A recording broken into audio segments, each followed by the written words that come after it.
আমাদের বাড়ির সামনে ছোট্ট একটা বাগান আছে। গতকাল নতুন কিছু ফুলের চারা কিনে এনেছিলাম, গোলাপ, রজনীগন্ধা, গাঁদা। সকালে সেগুলো লাগানোর জন্য বাগানে গেলাম। মাটি একটু শক্ত হয়ে গিয়েছিল, তাই খুঁড়তে কষ্ট হচ্ছিল।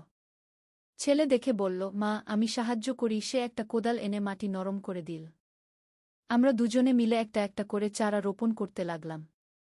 সে একটা গোলাপের চারা মাটিতে বসিয়ে পানি দিতে দিতে বলল, মা, এই গাছটা বড় হয়ে কত সুন্দর ফুল দেবে। আমি বললাম, হ্যাঁ, যত্ন নিলে সব গাছই ভালো ফুল দেয়। সে মাটি থেকে হাত মুছে আমার দিকে তাকিয়ে বলল, মা, তুমিও তো একটা ফুলের মতো।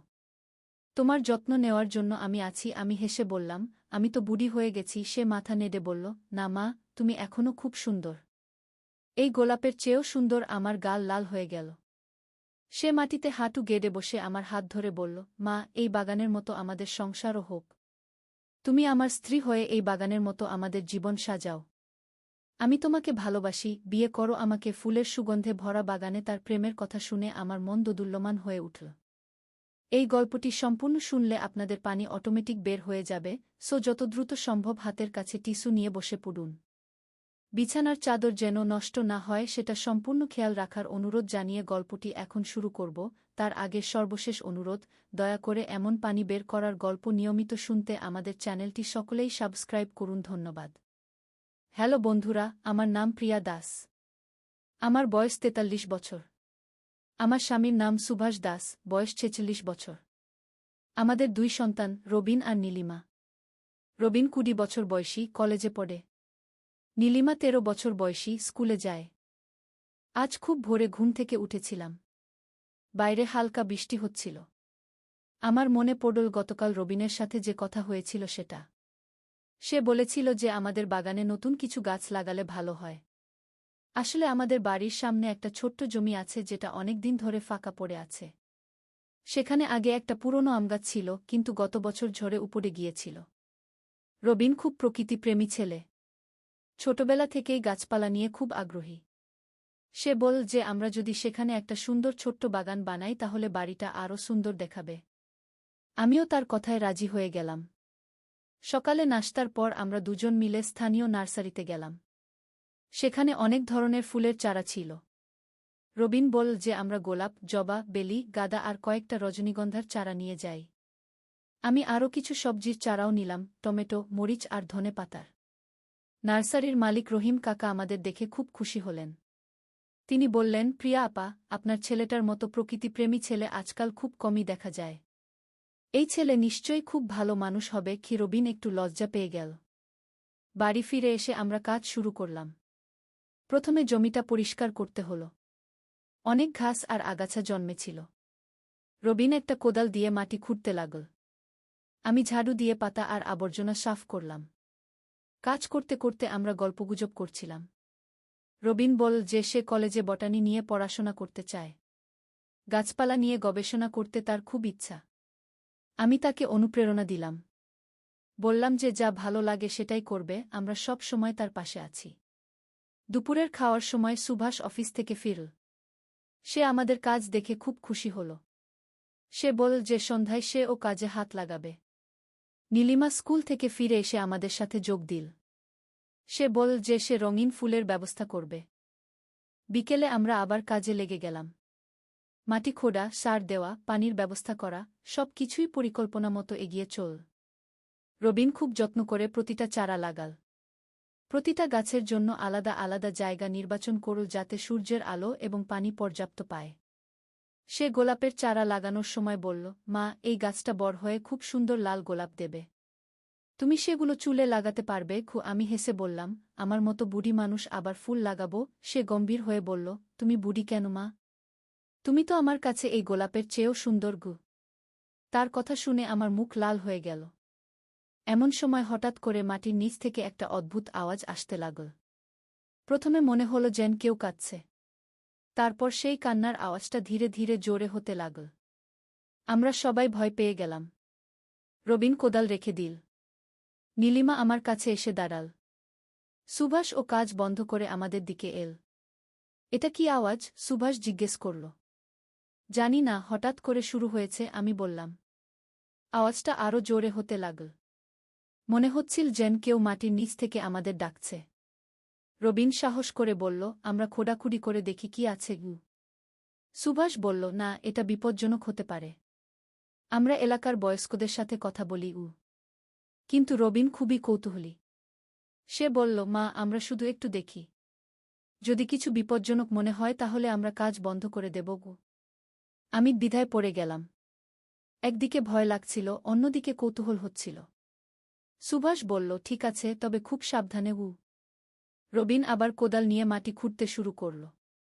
প্রায় 2 ফুট খোঁড়ার পর একটা পুরনো কাঠের বাক্স বের হল। বাক্সটা দেখতে অনেক পুরনো লাগছিল। উপরে কিছু অদ্ভুত চিহ্ন খোদাই করা ছিল।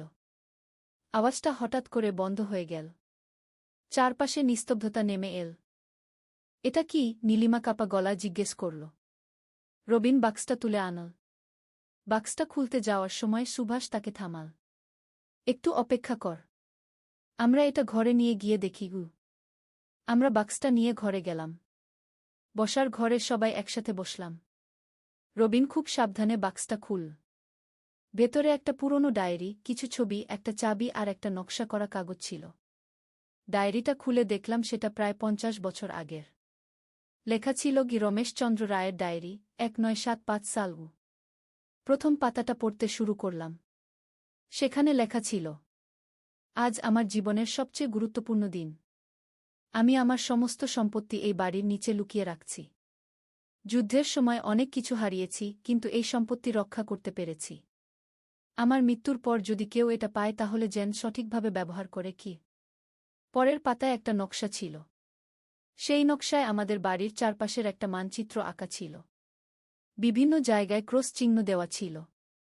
রবিন উত্তেজিত হয়ে বলল, মা, এটা তো একটা গুপ্তধনের মানচিত্র।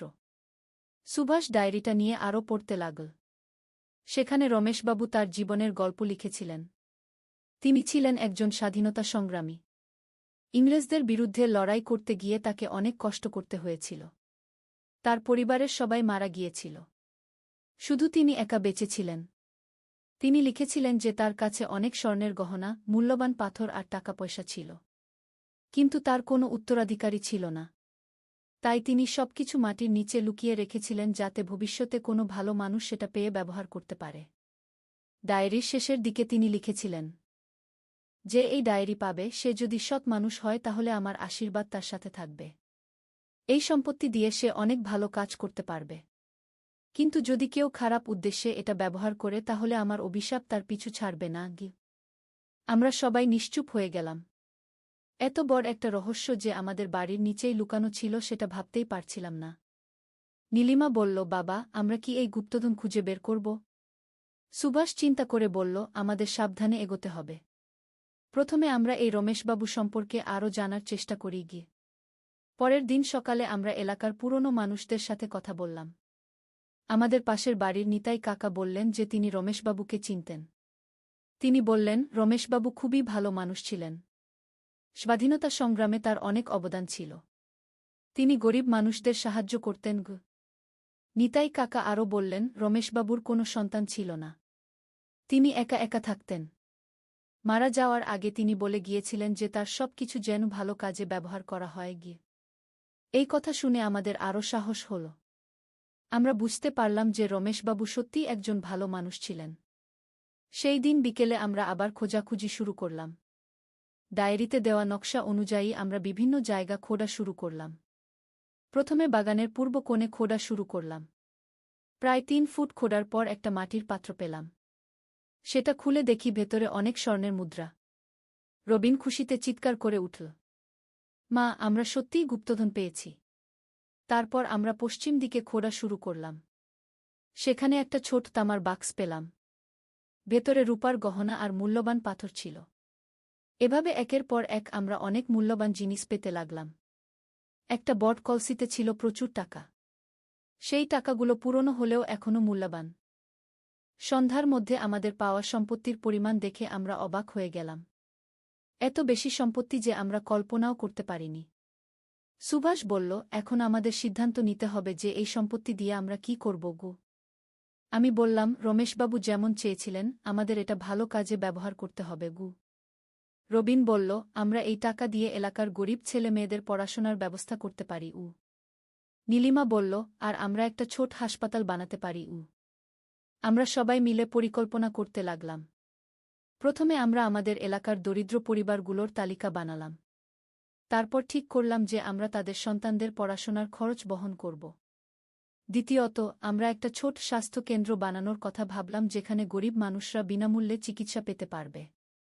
তৃতীয়ত, আমরা এলাকার মানুষদের জন্য পরিষ্কার পানির ব্যবস্থা করার কথা ভাবলাম। পরের কয়েক সপ্তাহ আমরা এই কাজগুলো শুরু করলাম। প্রথমে এলাকার ২০ জন দরিদ্র ছেলেমেয়ের পড়াশোনার খরচ দিতে শুরু করলাম। তাদের বইখাতা, স্কুলের ফি, ইউনিফর্ম সব কিছুর ব্যবস্থা করলাম। এরপর আমরা একজন ডাক্তারের সাথে কথা বলে একটা ছোট্ট ক্লিনিক খোলার ব্যবস্থা করলাম। সপ্তাহে ৩ দিন ডাক্তার এসে গরিব মানুষদের বিনামূল্যে দেখতেন। পানির ব্যবস্থার জন্য আমরা একটা টিউবওয়েল বসালাম যেটা সবার জন্য উন্মুক্ত। কয়েক মাস পর আমরা দেখতে পেলাম যে আমাদের এলাকায় অনেক পরিবর্তন এসেছে।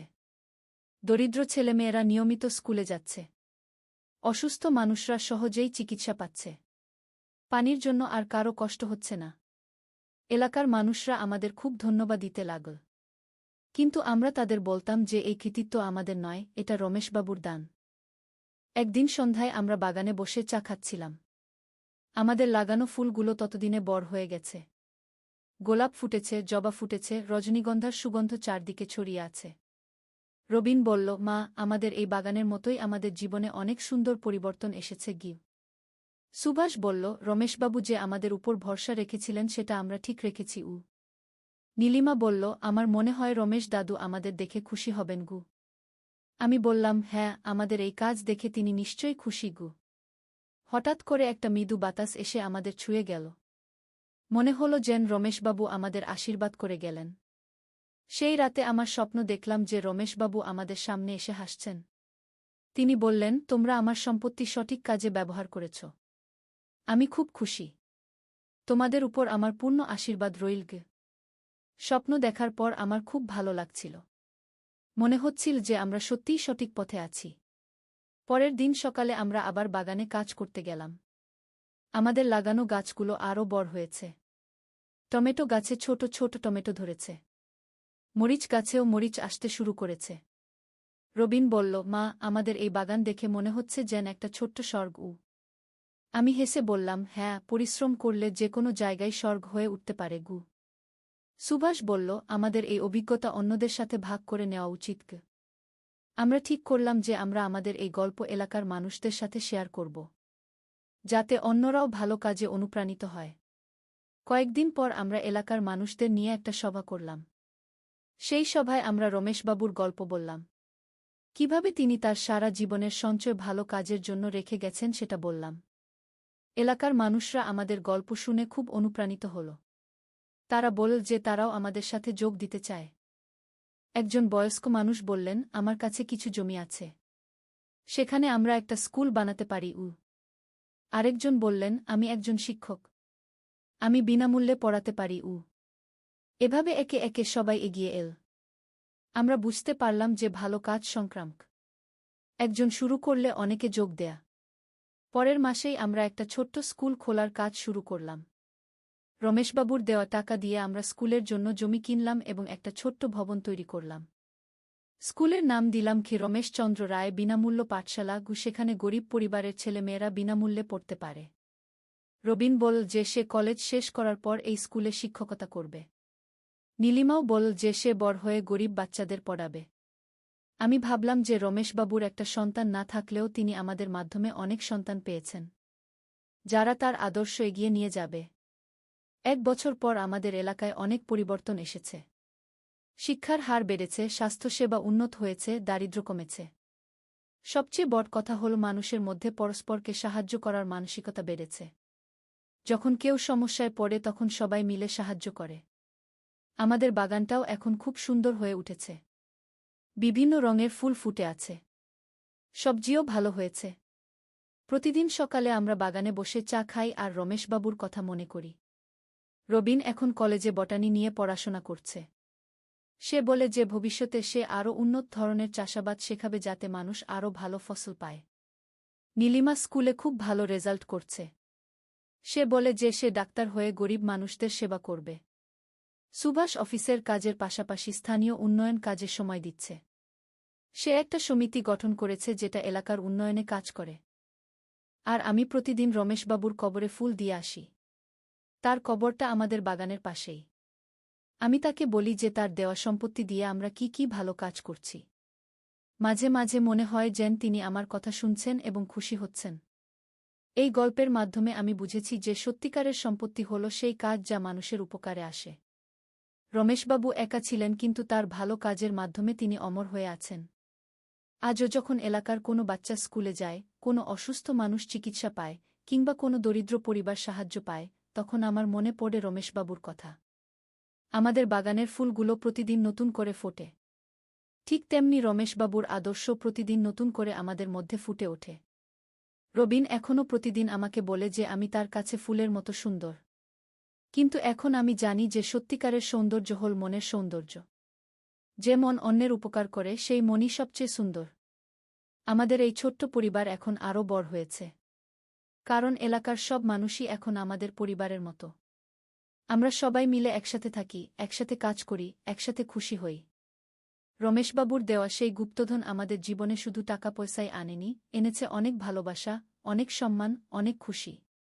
আমার মনে হয় এটাই জীবনের সবচেয়ে বড় গুপ্তধন, মানুষের ভালোবাসা আর সম্মান। আজ যখন আমি এই গল্প বলছি তখনও আমাদের সেই বাগানে ফুল ফুটে আছে। রজনীগন্ধার সুগন্ধ এখনও আমাদের ঘরে আসে। আর আমার মনে হয় যেন রমেশবাবুর আশীর্বাদও সেই সুগন্ধের সাথে আমাদের কাছে আসে। এই হল আমাদের গুপ্তধনের গল্প। একটা গল্প যেটা শুরু হয়েছিল বাগানে ফুল লাগানো দিয়ে আর শেষ হল পুরো এলাকায় ভালোবাসার ফুল ফোটানো দিয়ে গিয়ে। রাতে টিভিতে রোমান্টিক সিনেমা দেখছিলাম ছেলের সাথে, হিরো হিরোইনের প্রেমের দৃশ্য দেখে ছেলে বলল, মা, আমরাও এরকম প্রেম করতে পারি। আমি অবাক হয়ে তার দিকে তাকালাম। সে রিমোট বন্ধ করে দিয়ে আমার দিকে ফিরল। অন্ধকার ঘরে শুধু বাইরের আলো এসে পড়ছিল। সে আমার হাত ধরে বলল, মা, আমি তোমাকে ভালোবাসি।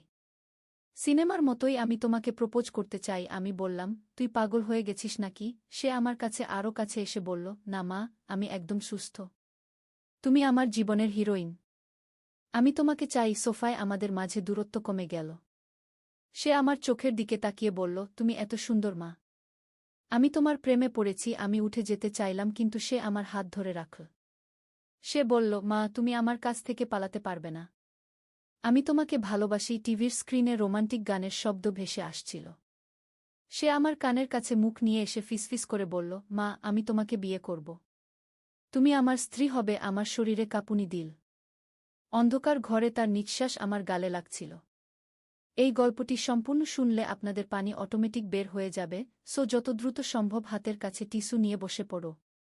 বিছানার চাদর যেন নষ্ট না হয় সেটা সম্পূর্ণ খেয়াল রাখার অনুরোধ জানিয়ে গল্পটি এখন শুরু করব। তার আগে সর্বশেষ অনুরোধ, দয়া করে এমন পানি বের করার গল্প নিয়মিত শুনতে আমাদের চ্যানেলটি সকলেই সাবস্ক্রাইব করুন। ধন্যবাদ।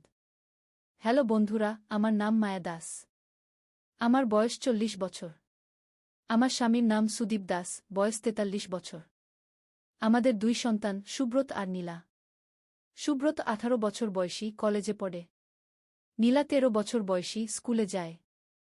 সেদিন সুব্রত আমাকে বলল যে তার একটা গুপ্ত প্রজেক্ট আছে। সে বলল, মা, আমি তোমাকে একটা বিশেষ জায়গায় নিয়ে যেতে চাই। আমি জিজ্ঞেস করলাম, কোথায়? সে রহস্যময় হেসে বলল, সেটা বলতে পারব না। কিন্তু তুমি যদি আমার সাথে আসো, তাহলে তোমার জীবনের সবচেয়ে রোমাঞ্চকর অভিজ্ঞতা হবে। পরের দিন সকালে সে আমাকে বলল যে আমাদের একসাথে একটা সিক্রেট মিশনে যেতে হবে। সে বলল, মা, আমি জানি তুমি অ্যাডভেঞ্চার পছন্দ করো। আজ আমি তোমাকে এমন একটা জায়গায় নিয়ে যাব যেখানে তুমি কখনো যাওনি। আমার কৌতূহল বেড়ে গেল। সুব্রত সবসময় এমন রহস্যজনক কথা বলে যা আমার মন ভালো করে দেয়া। সে আমাকে বলল যে আমাদের প্রাচীন এক মন্দিরে যেতে হবে। সে বলল, মা, ওই মন্দিরে একটা গোপন ধন লুকানো আছে। আমি মনে করি আমরা দুজন মিলে সেটা খুঁজে বের করতে পারি। আমি হাসলাম এবং বললাম, তুই সত্যিই পাগল। কিন্তু ঠিক আছে, চল যাই। আমরা বাড়ি থেকে বের হলাম। সুব্রত একটা পুরানো ম্যাপ নিয়ে এসেছিল। সে বলল, মা, এই ম্যাপ অনুসরণ করে আমাদের গভীর জঙ্গলের মধ্যে যেতে হবে। আমি একটু ভয় পেলাম, কিন্তু সুব্রতের সাহস দেখে আমারও সাহস হল।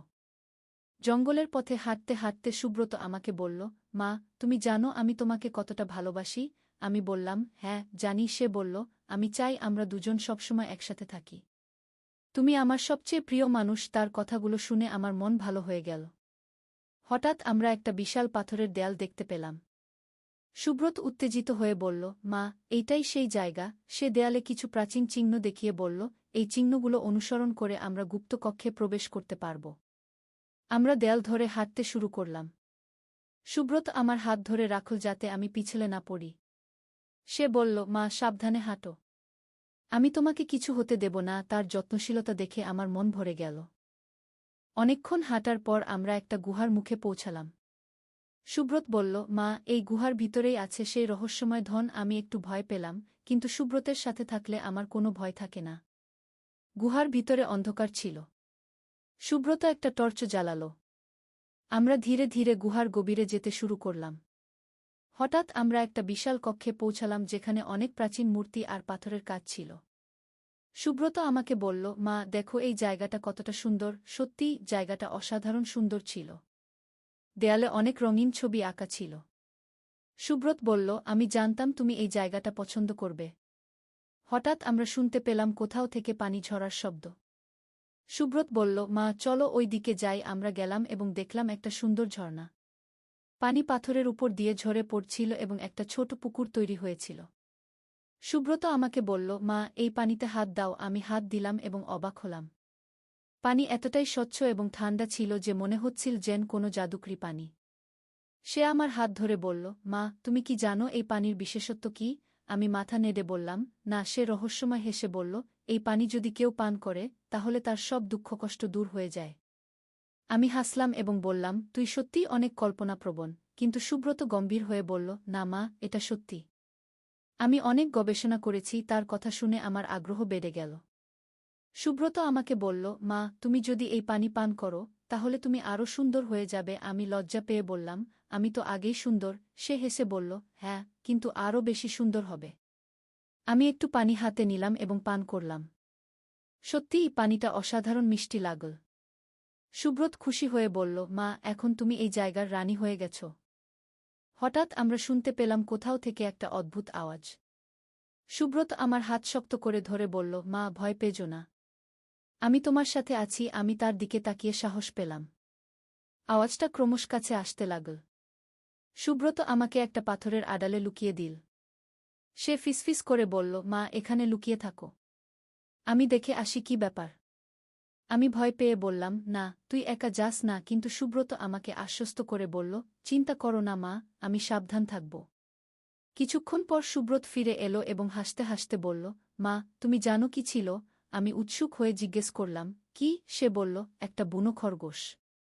সেটা পাথরের উপর লাফাচ্ছিল বলে আওয়াজ হচ্ছিল। আমরা দুজনেই হাসতে লাগলাম। সুব্রত বলল, মা, আমরা এত ভয় পেয়েছিলাম একটা ছোট খরগোশের জন্য। আমি বললাম, হ্যাঁ, কিন্তু তুই তো আমাকে রক্ষা করতে প্রস্তুত ছিলি। এরপর আমরা গুহার আরও গভীরে গেলাম। সেখানে আমরা একটা প্রাচীন মন্দির দেখতে পেলাম। সুব্রত বলল, মা, এই মন্দিরেই আছে সেই রহস্যময় ধন। আমি অবাক হয়ে মন্দিরের দিকে তাকালাম। মন্দিরটা খুবই সুন্দর ছিল। দেয়ালে অনেক সোনালি কারুকার্য করা ছিল। সুব্রত আমার হাত ধরে মন্দিরের ভিতরে নিয়ে গেল। সেখানে একটা বড় পাথরের বেদি ছিল। সুব্রত বেদির কাছে গিয়ে কিছু একটা খুঁজতে শুরু করল। সে বলল, মা, এখানে কোথাও একটা গোপন চাবি লুকানো আছে। আমি তাকে সাহায্য করতে শুরু করলাম। অনেকক্ষণ খোঁজার পর সুব্রত একটা ছোট সোনালি চাবি পেল। সে উত্তেজিত হয়ে বলল, মা, পেয়েছি। চাবিটা সত্যিই অনেক সুন্দর ছিল। সুব্রত বলল, এই চাবি দিয়ে আমরা সেই গোপন কক্ষ খুলতে পারব। আমরা মন্দিরের পিছনে গেলাম এবং সেখানে একটা ছোট দরজা দেখতে পেলাম। সুব্রত চাবি দিয়ে দরজা খুল। দরজার পিছনে একটা ছোট কক্ষ ছিল যেখানে অনেক প্রাচীন বই এবং পাণ্ডুলিপি রাখা ছিল।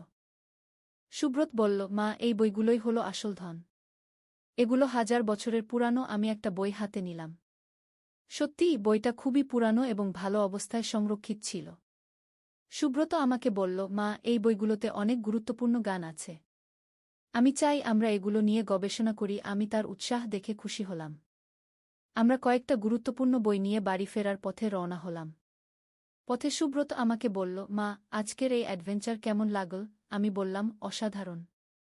তুই সত্যিই আমাকে একটা চমৎকার জায়গায় নিয়ে গেছিস। সুব্রত খুশি হয়ে বলল, মা, আমি জানতাম তুমি এটা পছন্দ করবে। তুমি তো সবসময় নতুন কিছু দেখতে চাও। আমি মাথা নেড়ে সম্মতি জানালাম। বাড়িতে পৌঁছে আমরা সেই প্রাচীন বইগুলো নিয়ে বসলাম। সুব্রত একটা বই খুলে বলল, মা, দেখো এখানে কত রকম গানের কথা লেখা আছে। আমি দেখলাম বইগুলোতে সত্যিই অনেক আকর্ষণীয় বিষয় লেখা ছিল। সুব্রত আমাকে বলল, মা, আমি চাই আমরা দুজন মিলে এই বইগুলো অনুবাদ করি। এটা আমাদের একটা বিশেষ প্রজেক্ট হবে। আমি তার প্রস্তাবে সম্মত হলাম। সেই রাতে আমরা দেরি পর্যন্ত বই নিয়ে কাজ করলাম। সুব্রত আমাকে বলল, মা, তুমি সত্যিই আমার সবচেয়ে ভালো সহযোগী। আমি তার কথায় খুশি হলাম। পরের দিন সকালে সুব্রত আমাকে বলল যে সে আবার আমাকে অন্য একটা রহস্যময় জায়গায় নিয়ে যেতে চায়। সে বলল, মা, এবার আমি তোমাকে একটা প্রাচীন দুর্গে নিয়ে যাব। আমার কৌতূহল আবার জেগে উঠল। সুব্রত বলল, সেই দুর্গে নাকি একটা রাজকন্যার ভূত থাকে। কিন্তু সেটা ভালো ভূত। আমি হাসলাম এবং বললাম, তুই আবার কি সব বানিয়ে বলছিস? কিন্তু সুব্রত গম্ভীর হয়ে বলল, না মা, সত্যি। আমি অনেক গবেষণা করেছি। সেই রাজকন্যা নাকি মানুষের সাহায্য করে। তার কথা শুনে আমার আগ্রহ আরও বেড়ে গেল। আমরা সেই প্রাচীন দুর্গের দিকে রওনা হলাম। পথে সুব্রত আমাকে দুর্গের ইতিহাস বলল। সে বলল, মা, এই দুর্গে নাকি একজন রাজারানী থাকতেন। তাদের একটা মেয়ে ছিল যে খুব দয়ালু ছিল। দুর্গে পৌঁছে আমরা দেখলাম জায়গাটা সত্যিই অনেক পুরানো, কিন্তু এখনও অনেক সুন্দর অবস্থায় আছে। সুব্রত আমার হাত ধরে দুর্গের ভিতরে নিয়ে গেল। দুর্গের ভিতরে অনেক বড় বড় কক্ষ ছিল। দেয়ালে সুন্দর চিত্রকর্ম এবং আয়নার কাজ ছিল। সুব্রত বলল, মা, দেখো এই জায়গাটা কতটা সুন্দর। হঠাৎ আমরা একটা মিষ্টি সুগন্ধ পেলাম। সুব্রত উত্তেজিত হয়ে বলল, মা, এইটাই সেই রাজকন্যার উপস্থিতির লক্ষণ। আমি একটু ভয় পেলাম, কিন্তু সুব্রতের সাথে থাকলে আমার কোনো ভয় হয় না। আমরা সুগন্ধ অনুসরণ করে একটা বিশেষ কক্ষে পৌঁছালাম। সেখানে একটা সুন্দর আয়না ছিল এবং তার সামনে ফুলের মালা রাখা ছিল। সুব্রত বলল, মা, এখানেই থাকে সেই রাজকন্যার আত্মা। হঠাৎ আয়নায় একটা মৃদু আলো দেখা গেল। সুব্রত আমার হাত শক্ত করে ধরল এবং বলল, মা, ভয় পেজো না। সে আমাদের সাহায্য করতে চায়। আমি তার কথা বিশ্বাস করে সাহস পেলাম। আয়না থেকে একটা মিষ্টি কণ্ঠস্বর ভেসে এলো। সেই কণ্ঠস্বর বলল, তোমরা এখানে কেন এসেছ? সুব্রত সাহস করে বলল, আমরা আপনার কাছে আশীর্বাদ চাই। রাজকন্যার আত্মা বলল, তোমাদের মধ্যে অনেক ভালোবাসা দেখতে পাচ্ছি। তোমরা সত্যি একে অন্যকে অনেক ভালোবাসো। তার কথা শুনে আমার মন ভরে গেল। সে আরও বলল, তোমাদের এই ভালোবাসা সবসময় অটুট থাকুক। তোমরা যে কোনো বিপদে একসাথে থাকবে। সুব্রত কৃতজ্ঞতার সাথে বলল, ধন্যবাদ রাজকন্যা। রাজকন্যার আত্মা আমাদের একটা বিশেষ উপহার দিল। সে বলল, এই উপহার তোমাদের সবসময় সুখী রাখবে। সুব্রত উপহারটা নিয়ে আমাকে দেখাল। এটা একটা সুন্দর লকেট ছিল। আমরা রাজকন্যাকে ধন্যবাদ জানিয়ে দুর্গ থেকে বেরিয়ে এলাম। পথে সুব্রত আমাকে বলল, মা, আজকের এই অভিজ্ঞতা আমার কাছে অবিস্মরণীয় হয়ে থাকবে। বাড়িতে ফিরে আমরা সেই লকেটটা খুলে দেখলাম। ভিতরে একটা ছোট ছবি ছিল যেখানে একটা পরিবার একসাথে হাসছে। সুব্রত বলল, মা, এটা আমাদের ভবিষ্যতের ছবি। এভাবে আমাদের অ্যাডভেঞ্চার চলতে থাকে। প্রতিদিন সুব্রত আমাকে নতুন নতুন জায়গায় নিয়ে যেত এবং আমরা একসাথে রোমাঞ্চকর অভিজ্ঞতা সংগ্রহ করতাম।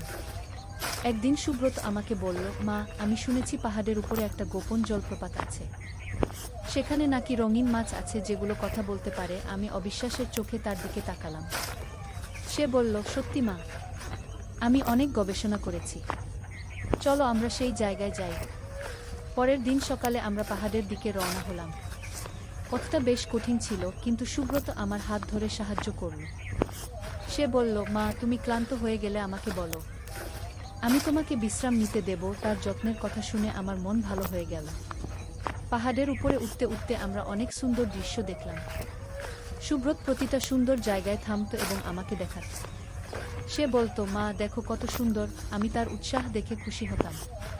অনেক কষ্টের পর আমরা সেই গোপন জলপ্রপাতে পৌঁছালাম। সত্যিই জায়গাটা অসাধারণ সুন্দর ছিল। পানি উঁচু থেকে ঝরে পড়ে একটা ছোট হ্রদ তৈরি করেছিল। হ্রদের পানি এতটাই স্বচ্ছ ছিল যে নিচের পাথর দেখা যাচ্ছিল। সুব্রত উত্তেজিত হয়ে বলল, মা, দেখো পানিতে রঙিন মাছ। আমি দেখলাম সত্যিই কিছু সুন্দর রঙিন মাছ সাঁতার কাটছে। সুব্রত হ্রদের কাছে গিয়ে মাছগুলোকে ডাকল, হ্যালো মাছেরা। হঠাৎ একটা মাছ পানির উপরে মাথা তুলল এবং বলল, তোমরা কারা? আমি অবাক হয়ে গেলাম। সুব্রত খুশি হয়ে বলল, আমরা পর্যটক। আমরা তোমাদের দেখতে এসেছি, মাছটা বলল। স্বাগতম। আমরা এখানে অনেক দিন ধরে থাকি। আমি কৌতূহলী হয়ে মাছটাকে জিজ্ঞেস করলাম, তোমরা কিভাবে কথা বলতে পারো? মাছটা বলল, এই হ্রদের পানি জাদুকরি। যে কেউ এখানে থাকে সে কথা বলতে পারে। সুব্রত বলল, আমরা কি এই পানি পান করতে পারি? মাছটা বলল, হ্যাঁ, কিন্তু সাবধান। এই পানি পান করলে তোমরা আমাদের মতো পানির নিচেও থাকতে পারবে। আমি একটু ভয় পেলাম, কিন্তু সুব্রত সাহসীভাবে বলল, চলো মা, চেষ্টা করি। আমরা দুজনেই একটু পানি পান করলাম। হঠাৎ আমি অনুভব করলাম যে আমি পানির নিচে শ্বাস নিতে পারছি। সুব্রত আমার হাত ধরে বলল, মা চলো পানির নিচে যাই। আমরা ডুব দিলাম। পানির নিচে একটা অন্য জগৎ ছিল। সেখানে অনেক রঙিন প্রবাল, সামুদ্রিক ঘাস এবং সুন্দর মাছ ছিল। সুব্রত আমাকে বলল, মা দেখো কত সুন্দর। আমি তার কথায় সম্মত হলাম। আমরা পানির নিচে অনেকক্ষণ ঘুরে বেড়ালাম।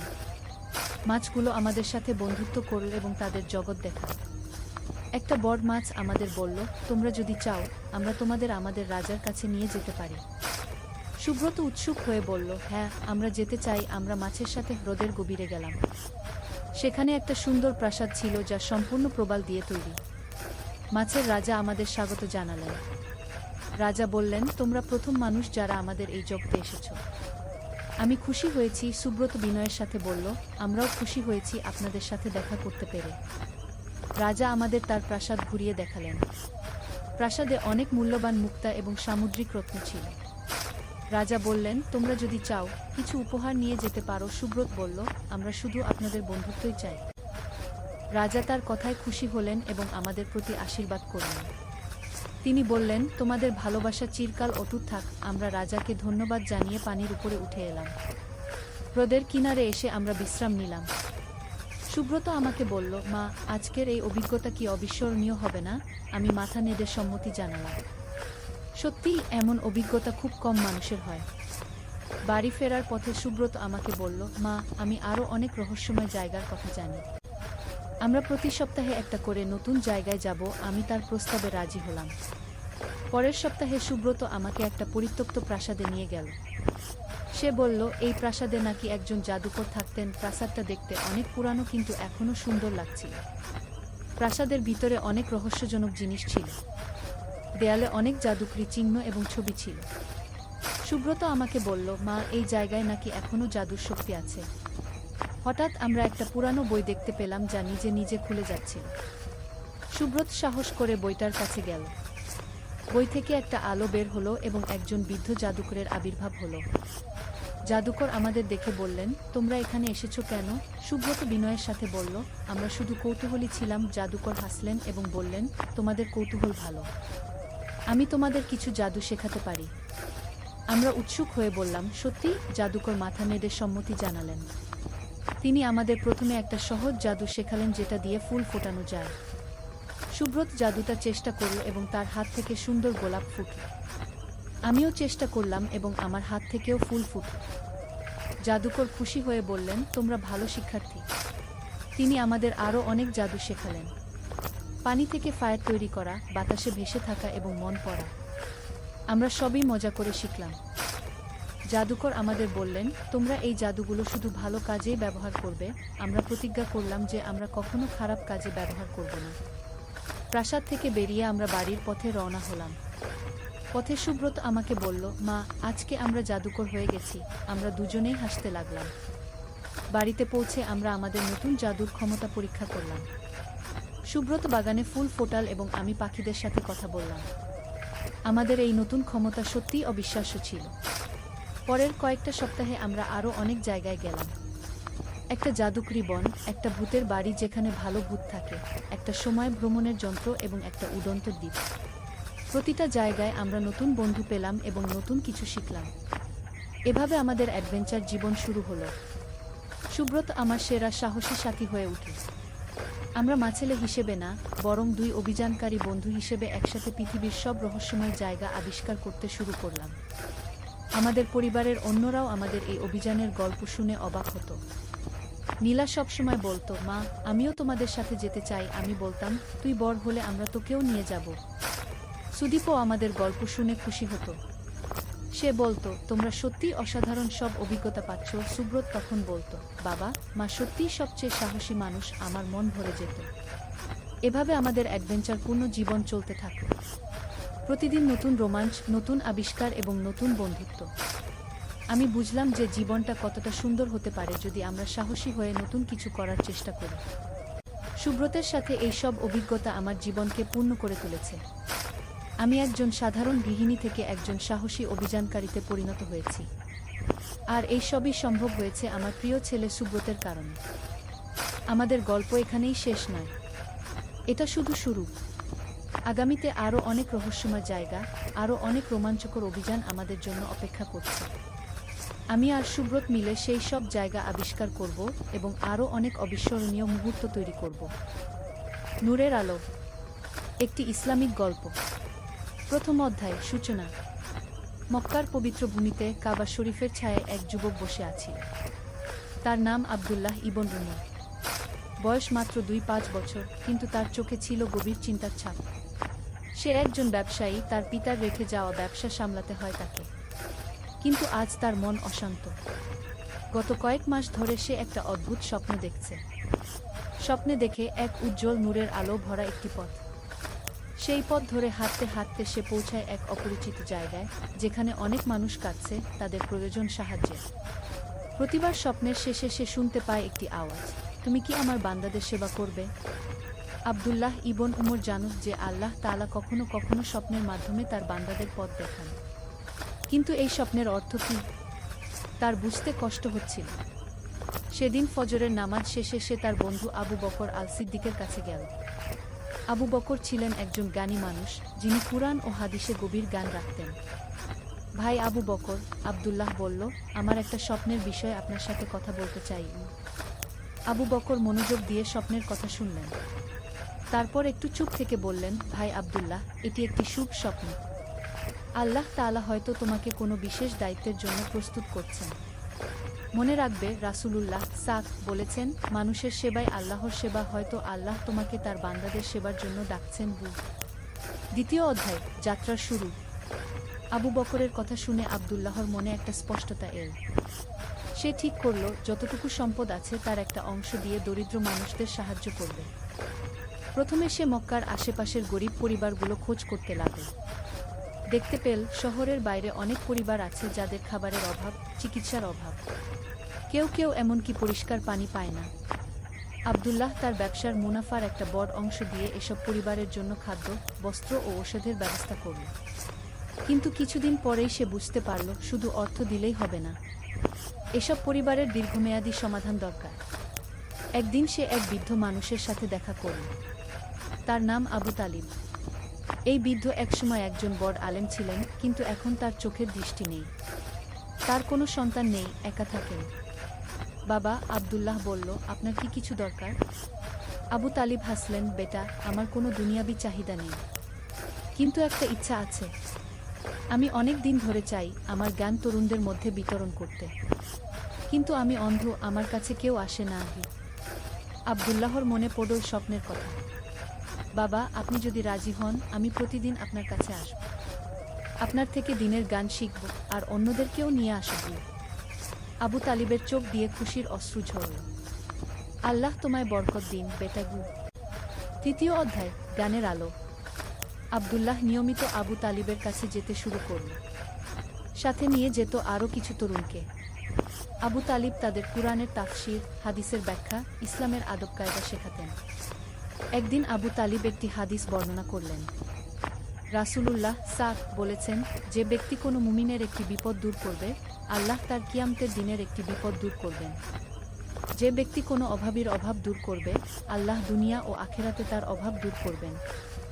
যে ব্যক্তি কোনো মুসলিমের দোষ ঢেকে রাখবে, আল্লাহ দুনিয়া ও আখিরাতে তার দোষ ঢেকে রাখবেন। এই হাদিস শুনে আব্দুল্লাহর হৃদয় আরও বেশি নরম হয়ে গেল।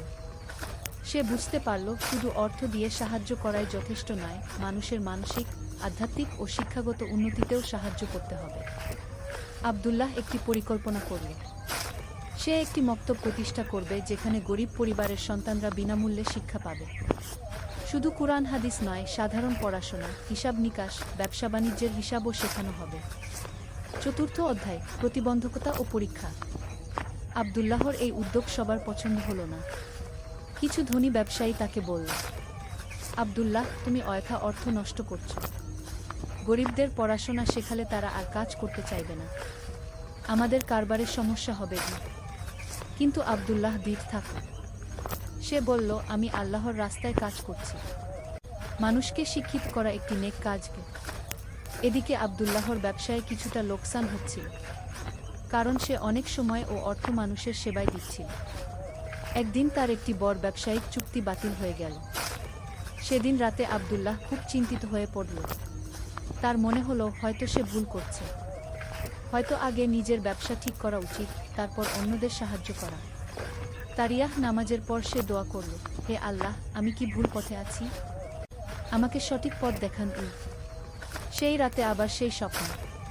কিন্তু এবার স্বপ্নে সে দেখল সেই নূরের পথে অনেক বাধা।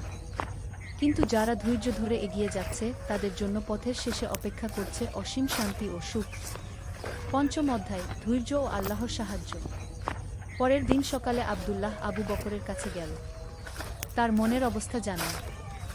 আবু বকর বললেন, ভাই, আল্লাহর পথে চলতে গেলে পরীক্ষা আসবেই। কুরআনে আল্লাহ বলেছেন, আর আমি অবশ্যই তোমাদেরকে পরীক্ষা করব ভয়, ক্ষুধা এবং ধন সম্পদ, জীবন ও ফসলের ক্ষতির মাধ্যমে। আর ধৈর্যশীলদের সুসংবাদ দাও, তুমি ধৈর্য ধর, আল্লাহর সাহায্য আসবে। আব্দুল্লাহ সিদ্ধান্ত নিল সে থেমে যাবে না। তার মক্তব প্রতিষ্ঠার কাজ চালিয়ে যাবে। কিছুদিন পরে একটি আশ্চর্য ঘটনা ঘটল। দামেস্ক থেকে একজন ব্যবসায়ী এসে আব্দুল্লাহর সাথে দেখা করল। তার নাম উসমান ইবন আফফান। আমি শুনেছি তুমি একটি মক্তব তৈরি করছো, উসমান বলল। আমি তোমার এই কাজে সাহায্য করতে চাই। উসমান আব্দুল্লাহকে একটি বড় অনুদান দিল এবং বলল, এছাড়াও আমি তোমার সাথে ব্যবসায়িক অংশীদারিত্ব করতে চাই। আমার দামেস্কের ব্যবসার সাথে তোমার মক্কার ব্যবসা যুক্ত করলে দুজনেরই লাভ হবে। আব্দুল্লাহ বুঝতে পারল এটি আল্লাহর তরফ থেকে সাহায্য। ষষ্ঠ অধ্যায়, মক্তবের প্রতিষ্ঠা। উসমানের সাহায্যে আব্দুল্লাহ একটি সুন্দর মক্তব প্রতিষ্ঠা করল। সেখানে আবু তালিবকে প্রধান শিক্ষক করা হলো। আরও কয়েকজন আলেমকে শিক্ষক হিসেবে নিয়োগ দেওয়া হলো। মক্তবে শুধু ধর্মীয় শিক্ষাই নয়, গণিত, ভাষা, ভূগোল, ইতিহাসও পড়ানো হতো। বিশেষভাবে ব্যবসা বাণিজ্যের হিসাব নিকাশ শেখানো হতো, যাতে ছাত্ররা ভবিষ্যতে স্বনির্ভর হতে পারে। প্রথম দিন মক্তবে 200 জন ছাত্র ভর্তি হল। সবাই গরিব পরিবারের সন্তান। আব্দুল্লাহ তাদের বই, খাতা, কলম সবকিছু বিনামূল্যে দিল। এছাড়া দুপুরের খাবারের ব্যবস্থাও করল। মাস 3 পরে ছাত্র সংখ্যা বেড়ে দাঁড়াল 500 জন। আশেপাশের এলাকা থেকেও ছেলেরা আসতে লাগল।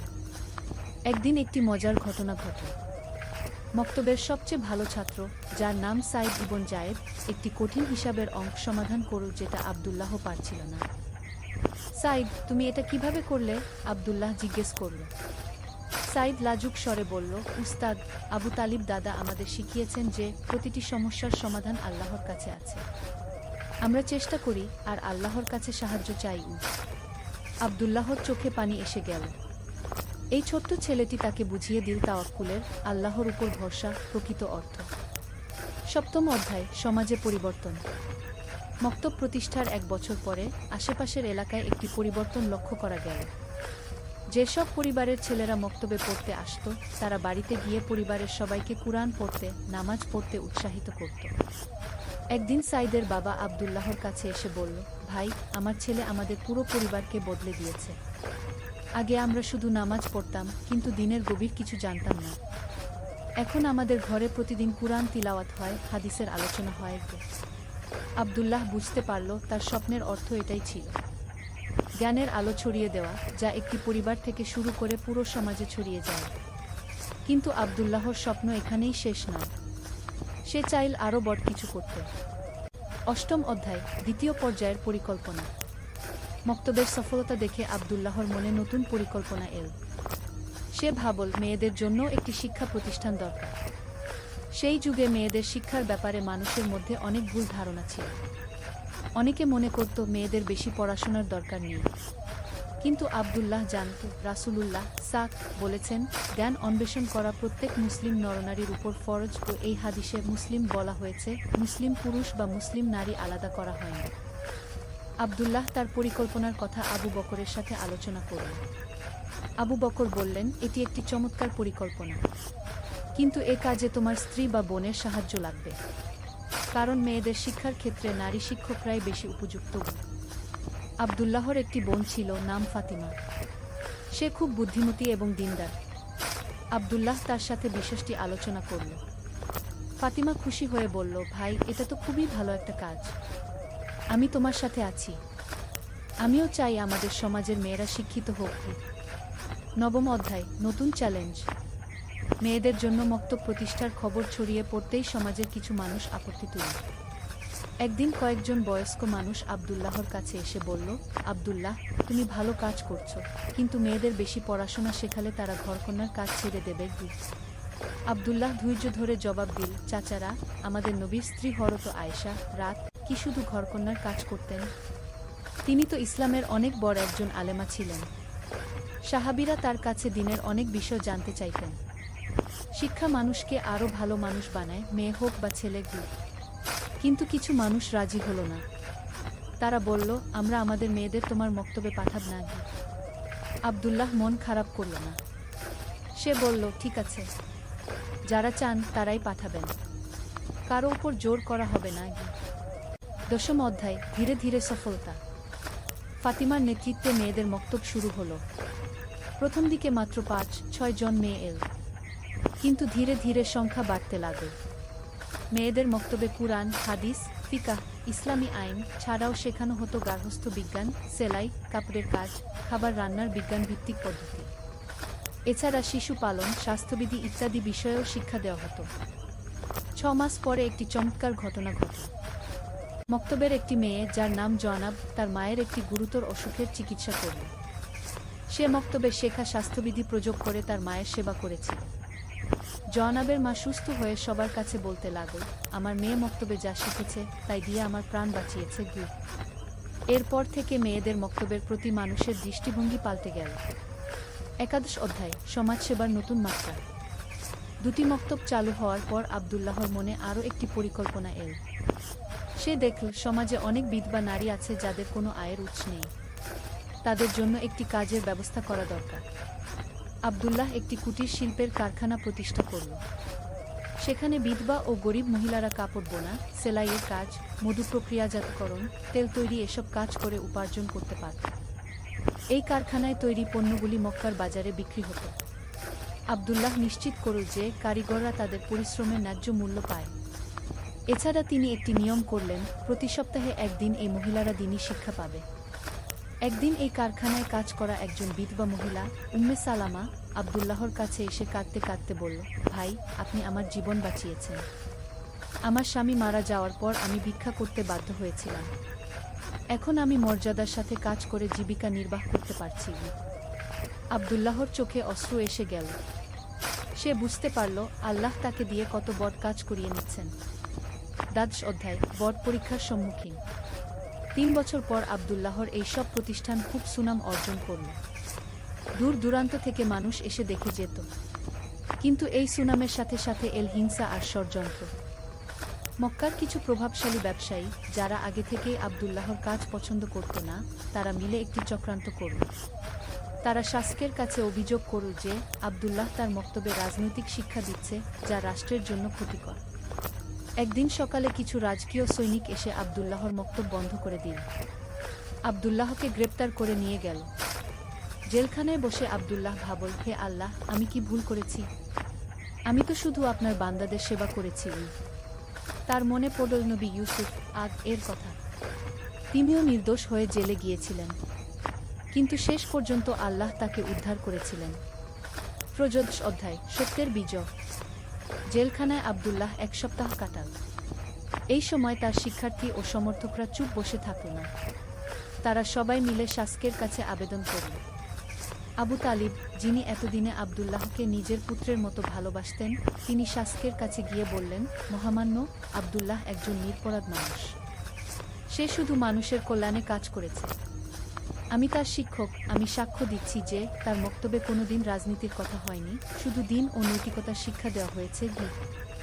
একই কথা বলল উসমান ইবন আফফান। তিনি বললেন, মহামান্য আব্দুল্লাহর সাথে আমার ব্যবসায়িক সম্পর্ক আছে। আমি জানি সে একজন সৎ ও দিনদার মানুষ।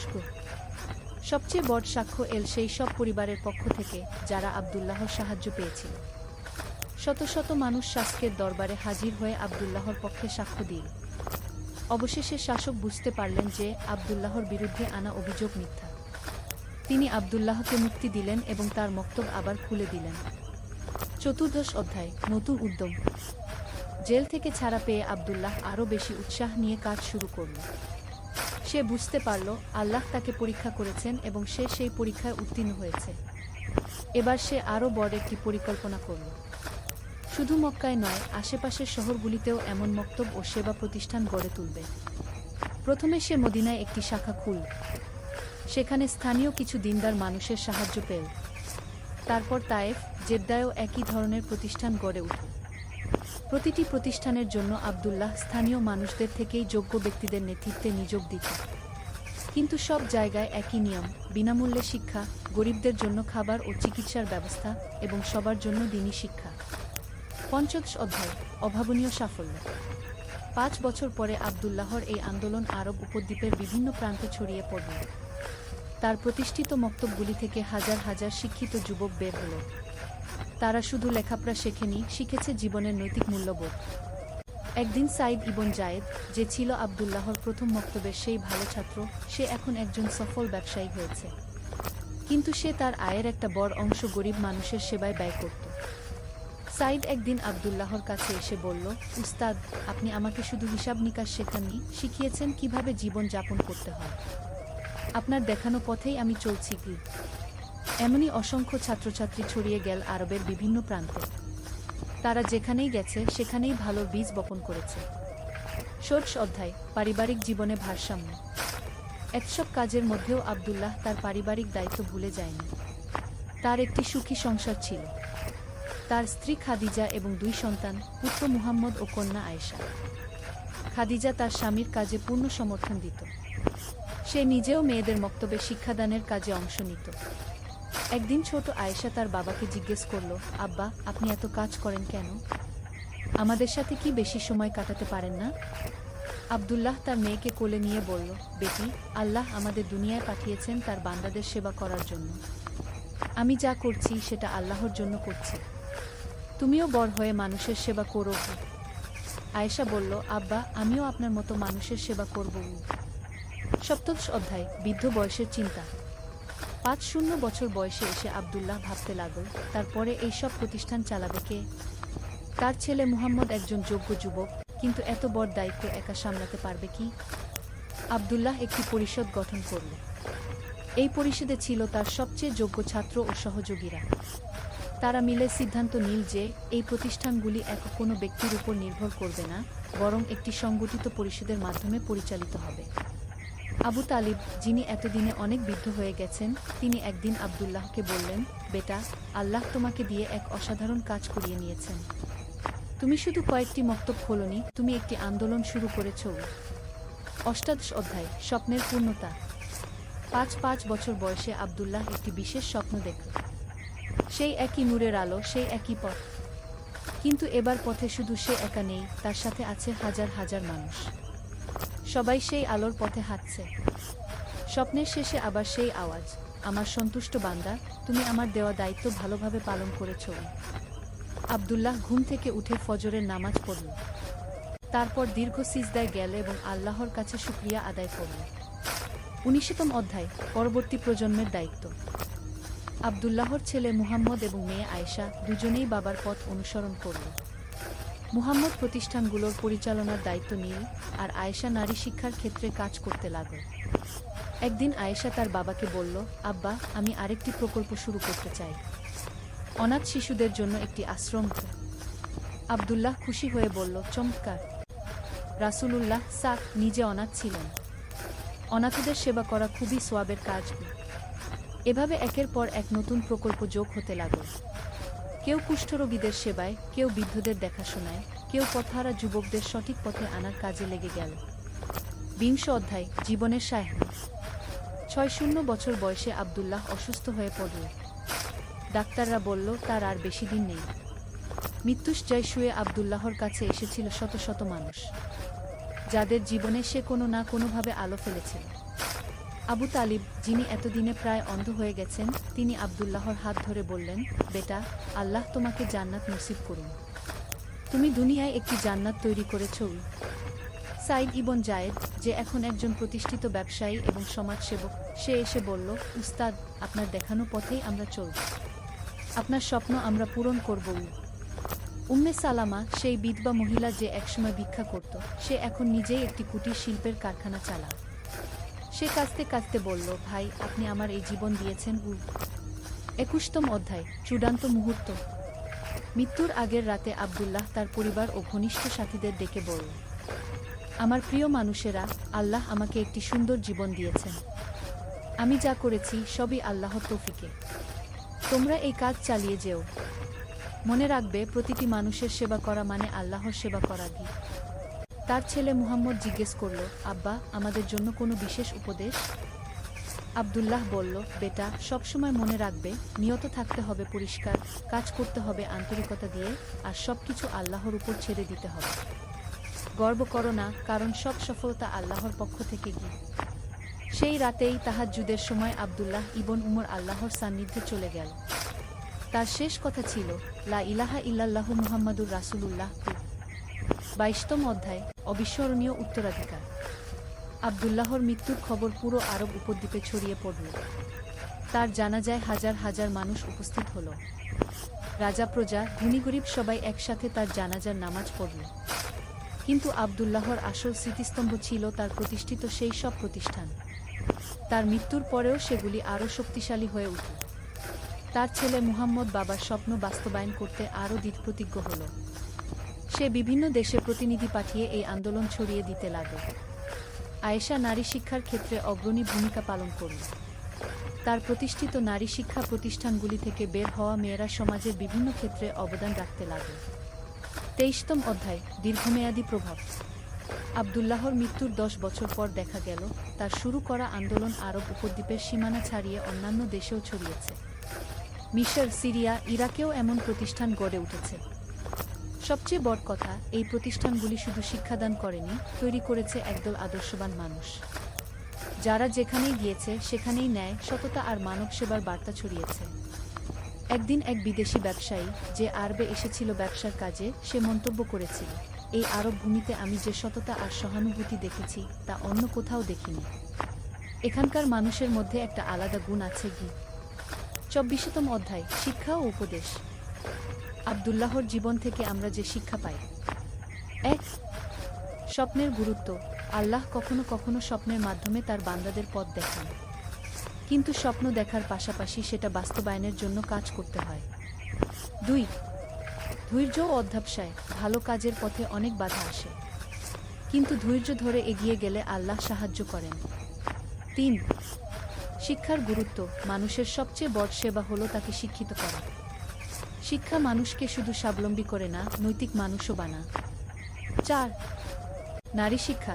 ইসলামে নারী পুরুষ সবার শিক্ষার অধিকার সমান। সমাজের অর্ধেক জনগোষ্ঠী অশিক্ষিত থাকলে সমাজের প্রকৃত উন্নতি সম্ভব নয়। 5. সমাজসেবা। প্রত্যেক মুসলিমের দায়িত্ব হলো সমাজের দুর্বল মানুষদের পাশে দাঁড়ানো। এটা শুধু সাদকা দেওয়া নয়, তাদের স্বাবলম্বী করে তোলা। 6. পারিবারিক ভারসাম্য। সমাজসেবার নামে পরিবারকে অবহেলা করা ঠিক নয়। পরিবার ও সমাজসেবার মধ্যে ভারসাম্য রাখতে হবে। 25তম অধ্যায়, চিরন্তন বার্তা। আবদুল্লাহ ইবন উমরের গল্প শুধু একটি গল্প নয়, এটি একটি জীবন দর্শন। এই গল্প আমাদের বলে যে আল্লাহ তাআলা প্রতিটি মানুষকে কোনো না কোনো বিশেষ ক্ষমতা দিয়ে। আলোর পথযাত্রী। একটি ইসলামিক অনুপ্রেরণামূলক গল্প। প্রথম অধ্যায়, হারিয়ে যাওয়া পথ। মক্কার পবিত্র শহরের অদূরে একটি ছোট গ্রামে বাস করত আবু বকর নামের এক যুবক। তার বয়স মাত্র 25 বছর, কিন্তু জীবনের কঠোর বাস্তবতা তাকে বার্ধক্যের ছায় দিয়েছিল। তার পিতা ছিলেন একজন গরিব কৃষক, যিনি দিনরাত পরিশ্রম করেও পরিবারের মুখে অন্ন তুলতে হিমশিম খেতেন। আবু বকরের মন ছিল অস্থির।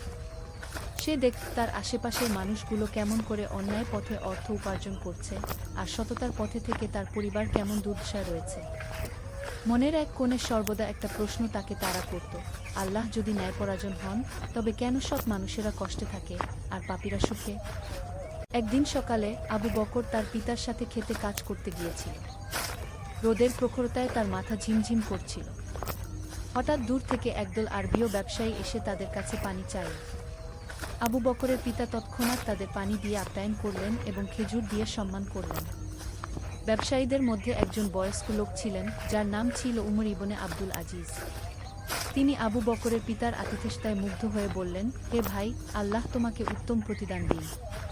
তোমার মতো সৎ মানুষেরাই এই পৃথিবীর সৌন্দর্য। আবু বকর এই কথা শুনে মনে মনে হাসল। সে ভাবল, সৎ হয়ে আমাদের কি লাভ হয়েছে?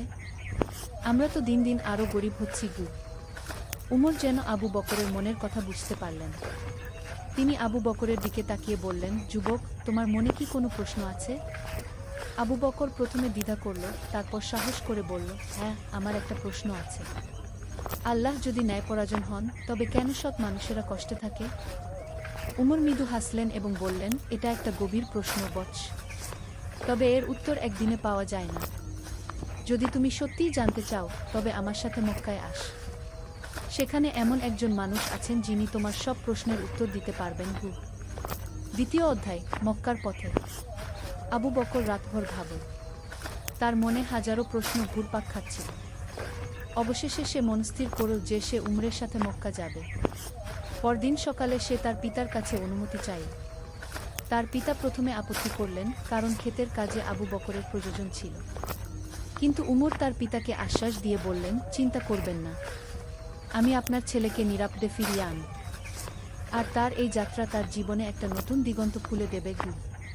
3 দিনের পথ ছিল মক্কা পর্যন্ত। পথিমধ্যে আবু বকর উমরের কাছে অনেক কিছু শুনল। উমর তাকে বিভিন্ন নবী-রাসূলদের কাহিনী শোনালেন। তিনি বললেন হযরত ইব্রাহিম এর কথা, যিনি আল্লাহর উপর অগাধ বিশ্বাস রেখে আগুনে ঝাঁপ দিয়েছিলেন। বললেন হযরত ইউসুফ এর কথা, যিনি বছরের পর বছর কারাগারে থেকেও আল্লাহর উপর আস্থা হারাননি। দেখ বৎস, উমর বললেন, জীবনের পরীক্ষা আল্লাহ সবাইকে দেন, কিন্তু এই পরীক্ষার উদ্দেশ্য আমাদের ধ্বংস করা নয়, বরং আমাদের আত্মাকে পরিশুদ্ধ করা। যেমন সোনা আগুনে পোড়ালে খাঁটি হয়, তেমনি কষ্টের মধ্য দিয়ে মানুষের ঈমান শক্তিশালী হয়। আবু বকর প্রশ্ন করল, কিন্তু কেন আমার পিতার মতো সৎ মানুষকে এত কষ্ট পেতে হয়? তিনি কখনো কারো ক্ষতি করেননি কি? উমর উত্তর দিলেন, তুমি কি জান, বেহেশতের সবচেয়ে উঁচু মর্যাদা কাদের জন্য নির্ধারিত? তারা হলেন যারা দুনিয়ায় সবচেয়ে বেশি পরীক্ষার সম্মুখীন হয়েছেন এবং সেই পরীক্ষায় ধৈর্য ধরেছেন। তোমার পিতা হয়তো এখন কষ্টে আছেন, কিন্তু আখিরাতে তার জন্য যে পুরস্কার অপেক্ষা করছে, তা তুমি কল্পনাও করতে পারবে না। তৃতীয় দিন সন্ধ্যায় তারা মক্কায় পৌঁছাল। কাবা শরীফের দিকে তাকিয়ে আবু বকরের মন কেমন যেন করে উঠল। একটা অদ্ভুত প্রশান্তি তার হৃদয়ে এসে বসল। তৃতীয় অধ্যায়, গানের সন্ধানে। উমর আবু বকরকে নিয়ে গেলেন এক প্রবীণ আলেমের কাছে। তার নাম ছিল শাইখ আব্দুল্লাহ। তিনি ছিলেন অত্যন্ত জ্ঞানী এবং খোদাভীরু একজন মানুষ। তার চেহারায় একটা নুরানি আলো ছিল, যা দেখলেই মনে প্রশান্তি আসত। শাইখ আব্দুল্লাহ আবু বকরের প্রশ্ন শুনে মৃদু হাসলেন।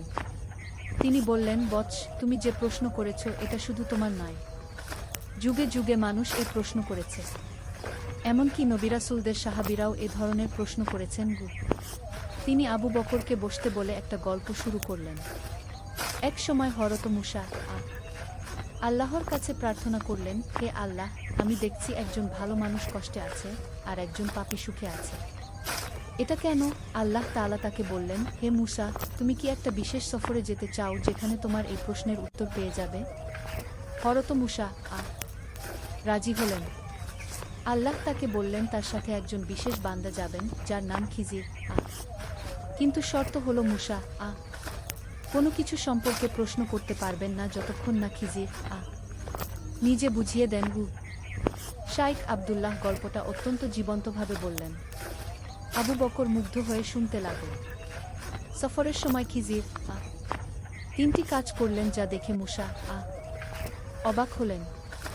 প্রথমে তিনি একটা নৌকায় ফুটো করলেন, তারপর একটা নির্দোষ যুবককে হত্যা করলেন এবং শেষে একটা দেয়াল মেরামত করলেন যার মালিক তাদের সাথে ভালো ব্যবহার করেনি। মূসা যখন আর সহ্য করতে পারলেন না, তখন খিজির তাকে সব কিছুর রহস্য বুঝিয়ে দিলেন। নৌকায় ফুটো করার কারণ ছিল যাতে একজন অত্যাচারী বাদশাহ সেটা জোর করে নিয়ে না যায়। যুবকটিকে হত্যার কারণ ছিল যে সে বড় হলে তার পিতামাতাকে কষ্ট দিত। আর দেয়াল মেরামতের নিচে ছিল 2টি এতিম বালকের সম্পত্তি, যা রক্ষা করা দরকার ছিল। আবু বকর প্রশ্ন করল, এই গল্পের সাথে আমার প্রশ্নের সম্পর্ক কি? শাইখ আব্দুল্লাহ বললেন, বৎস, এই গল্পের শিক্ষা হলো আমরা শুধু বর্তমানটা দেখি, কিন্তু আল্লাহ অতীত, বর্তমান ও ভবিষ্যৎ সব দেখেন। যে কাজগুলো আমাদের কাছে অন্যায় মনে হয় সেগুলোর পেছনেও আল্লাহর হিকমত আছে। কি তোমার পিতার দারিদ্র্য হয়তো তাকে অহংকার থেকে মুক্ত রাখছে, হয়তো এই কষ্ট তার গুনাহের কাফফারা হচ্ছে, অথবা আল্লাহ তাকে পরীক্ষা করে দেখছেন যে তিনি কৃতজ্ঞ থাকেন কিনা। আর যারা অন্যায় করে সুখে আছে তাদের জন্য হয়তো আরও কঠিন পরিণাম অপেক্ষা করছে। কি চতুর্থ অধ্যায়, অন্তর্দৃষ্টির আলো। আবু বকর শাইখের কাছে 1 সপ্তাহ ছিল। প্রতিদিন তিনি নতুন নতুন বিষয় শিখতেন। শাইখ আব্দুল্লাহ তাকে কুরআন ও হাদিসের গভীর অর্থ বুঝিয়ে দিতেন। একদিন শাইখ বললেন, বৎস, তুমি কি জান আল্লাহর কাছে সবচেয়ে প্রিয় বান্দা কারা? আবু বকর বলল, যারা বেশি নামাজ পড়ে, রোজা রাখে। শাইখ হাসলেন, এগুলো অবশ্যই ভালো কাজ, কিন্তু আল্লাহর কাছে সবচেয়ে প্রিয় হলো সেই বান্দা যে কষ্টের মধ্যেও তার উপর আস্থা রাখে, কৃতজ্ঞতা প্রকাশ করে এবং অন্যদের সাহায্য করে। কি তিনি আরও বললেন, তুমি দেখ রাসূলুল্লাহ শাহ এর জীবনে কত কষ্ট ছিল। তায়েফে তাকে পাথর মারা হয়েছিল, মক্কায় তাকে নানা ধরনের অত্যাচার করা হয়েছিল, কিন্তু তিনি কখনো আল্লাহর প্রতি অভিমান করেননি। বরং তিনি বলতেন, হে আল্লাহ, আমি তোমার ফয়সালায় সন্তুষ্ট। আবু বকর বুঝতে পারল যে তার দৃষ্টিভঙ্গি সংকীর্ণ ছিল। সে শুধু দুনিয়ার সুখ দুঃখ দেখছিল, কিন্তু আখিরাতের দিকে নজর দেয়নি। শাইখ আব্দুল্লাহ একদিন তাকে নিয়ে গেলেন মক্কার এক দরিদ্র পরিবারের কাছে। সেই পরিবারের কর্তা ছিলেন একজন অন্ধ লোক, নাম আবু উমর। তার স্ত্রী অসুস্থ এবং 2টি ছোট সন্তান ছিল, কিন্তু তাদের চেহারায় ছিল অপূর্ব প্রশান্তি। আবু উমর যখন জানতে পারলেন যে মেহমানরা এসেছেন, তিনি অত্যন্ত আনন্দিত হলেন এবং যা কিছু ছিল তা দিয়ে আপ্যায়ন করলেন। খাওয়ার পর তিনি আল্লাহর শুকরিয়া আদায় করলেন। আবু বকর অবাক হয়ে প্রশ্ন করল, আবু উমর ভাই, আপনার এত কষ্টের মধ্যেও আপনি এত খুশি কেন? আবু উমর মুচকি হেসে বললেন, ভাই, আমি অন্ধ, কিন্তু আমার হৃদয়ে আল্লাহর নূর আছে। আমি দরিদ্র, কিন্তু আমার কাছে ঈমানের অমূল্য সম্পদ আছে। আমার স্ত্রী অসুস্থ, কিন্তু সে আমার জন্য জান্নাতের হুর। আমার সন্তানেরা ছোট, কিন্তু তারা আমার জন্য পরকালের সুপারিশকারী গো। আর সবচেয়ে বড় কথা, আবু উমর চালিয়ে গেলেন, আমি জানি যে এই দুনিয়া পরীক্ষাগার। যিনি আমাকে এই পরীক্ষা দিয়েছেন, তিনি আমাকে এর থেকে উত্তীর্ণ হওয়ার শক্তিও দিয়েছেন। আমার রব দয়ালু, তিনি আমার ক্ষমতার চেয়ে বেশি বোঝা দেবেন না। পঞ্চম অধ্যায়, হৃদয়ের পরিবর্তন। আবু বকরের মন থেকে সব অন্ধকার দূর হয়ে গেল। সে বুঝতে পারল যে সে ভুল প্রশ্ন করছিল। প্রশ্নটা এই হওয়া উচিত ছিল না যে কি কেন সৎ মানুষেরা কষ্টে থাকে, বরং কিভাবে কষ্টের মধ্যেও আল্লাহর প্রতি কৃতজ্ঞ থাকা যায়। শাইখ আব্দুল্লাহ তাকে আরও একটি গল্প শোনালেন। এক সময় এক ব্যক্তি নবী শাহ এর কাছে এসে বলল, হে আল্লাহর রাসূল, আমি আল্লাহকে ভালোবাসি, কিন্তু আমার জীবনে শুধু কষ্ট। এটা কেন? নবী শাহ বললেন, আল্লাহ যাকে ভালোবাসেন তাকে পরীক্ষা করেন। তোমার কষ্ট প্রমাণ করে যে আল্লাহ তোমাকে ভালোবাসেন এবং তোমাকে উচ্চ মর্যাদা দিতে চান। আবু বকর প্রশ্ন করল, তাহলে যারা পাপ করে সুখে থাকে তাদের ব্যাপারটা কি? শাইখ বললেন, তাদের জন্য এটা আল্লাহর ইস্তিদরাজ, অর্থাৎ ধীরে ধীরে ধ্বংসের দিকে নিয়ে যাওয়া। তারা ভাবে তারা সুখে আছে, কিন্তু আসলে তারা আল্লাহর থেকে দূরে সরে যাচ্ছে। তাদের পরিণাম শেষ পর্যন্ত ভয়াবহ হবে। আর যারা কষ্টের মধ্যেও ধৈর্য ধরে আল্লাহর উপর আস্থা রাখে, তাদের জন্য প্রতিটি কষ্ট গুনাহের কাফফারা হয় এবং তাদের মর্যাদা বৃদ্ধি পায়। আবু বকর মনে মনে তার পিতার কথা ভাবল। তিনি কত ধৈর্যের সাথে সব কষ্ট সহ্য করছেন, কখনো অভিযোগ করেন না, বরং আল্লাহর শুকরিয়া আদায় করেন। ষষ্ঠ অধ্যায়, নতুন দৃষ্টিভঙ্গি। একদিন উমর এসে আবু বকরকে বললেন, এখন তোমার বাড়ি ফেরার সময় হয়েছে। তোমার পিতা নিশ্চয়ই তোমার অপেক্ষায় আছেন। আবু বকর শাইখ আব্দুল্লাহর কাছ থেকে বিদায় নিলেন। শাইখ তাকে একটি উপদেশ দিলেন, বৎস, মনে রাখবে, জীবনের সব ঘটনাই আল্লাহর হিকমতের অংশ। কখনো অভিযোগ করবে না, বরং শুকরিয়া আদায় কর। কষ্টের সময় ধৈর্য ধর, সুখের সময় বিনয়ী থাক, আর সর্বোপরি অন্যদের সেবা কর। এটাই হলো সত্যিকারের মুমিনের জীবন। ফেরার পথে আবু বকর উমরকে বলল, উমর চাচা, আমি এখন বুঝতে পারছি যে আমার দৃষ্টিভঙ্গি কত সংকীর্ণ ছিল। আমি শুধু দুনিয়ার চশমা দিয়ে সব কিছু দেখছিলাম। উমর বললেন, এটাই হলো জ্ঞান অর্জনের ফল বৎস। যখন তুমি আল্লাহর দৃষ্টিভঙ্গি দিয়ে দেখতে শুরু কর, তখন সব কিছুই পরিষ্কার হয়ে যায়। পথিমধ্যে তারা এক ব্যবসায়ীর সাথে দেখা হলো যার নাম ছিল আবু জাহিল। সে ছিল অত্যন্ত ধনী কিন্তু অহংকারী এবং কৃপণ। একজন ভিক্ষুক তার কাছে সাহায্য চাইলে সে তাকে ধমক দিয়ে তাড়িয়ে দিল। আবু বকর দেখল যে আবু জাহিলের চেহারায় কোনো শান্তি নেই। বিশাল সম্পদ থাকা সত্ত্বেও তার মুখে অসন্তুষ্টির ছাপ।